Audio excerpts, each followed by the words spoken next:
Téhéran soupçonne Washington de préparer un coup d'État. Nezavissimaya Gazeta dossier, traduction de la presse russe, août 2018, 45. La tournée du conseiller du président américain à la sécurité nationale John Bolton a commencé par Jérusalem. Son point culminant sera la rencontre du représentant des USA avec le secrétaire du Conseil de sécurité russe Nikolai Patrouchev, jeudi à Genève. Les pourparlers de John Bolton à Jérusalem puis à Genève feront suite aux accords conclus pendant la rencontre de Vladimir Poutine avec Donald Trump à Helsinki, écrit mardi le quotidien Nezavissimaya Gazeta. La situation en Syrie, notamment le rôle de l'Iran dans le conflit, sera l'un des principaux thèmes des pourparlers russo-américains en Suisse. Une source de l'agence de presse Reuters à la Maison-Blanche a révélé les sujets qui seront évoqués par John Bolton à Genève avec Nikolai Patrouchev, le traité sur les forces nucléaires à portée intermédiaire et l'avenir du traité sur la réduction des armes stratégiques START 3. De plus, il est prévu d'aborder le rôle de l'Iran en Syrie. Selon la source, les présidents de la Russie et des USA sont d'accord sur le fait que les forces iraniennes doivent quitter la Syrie. Sur la route de Genève, John Bolton s'est entretenu à Jérusalem avec le Premier ministre israélien Benjamin Netanyahou. Le chef du gouvernement, qui connaît Bolton depuis plusieurs années, le qualifie de « vrai ami d'Israël » et de « partisan fervent d'une alliance entre l'Amérique et l'État hébreu ». J'attends avec impatience la possibilité d'aborder avec vous plusieurs questions, mais essentiellement de savoir comment stopper l'agression de l'Iran dans la région et garantir qu'il n'obtienne jamais l'arme nucléaire, a déclaré Netanyahou à la veille des pourparlers.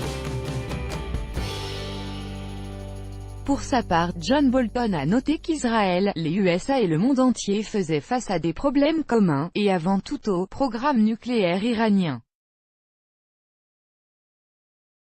De plus, d'après le conseiller américain, Washington continue d'avoir des craintes concernant le rôle central de l'Iran en tant que banquier du terrorisme international et son implication dans l'activité militaire en Irak, en Syrie, au Yémen et au Liban avec le mouvement Hezbollah.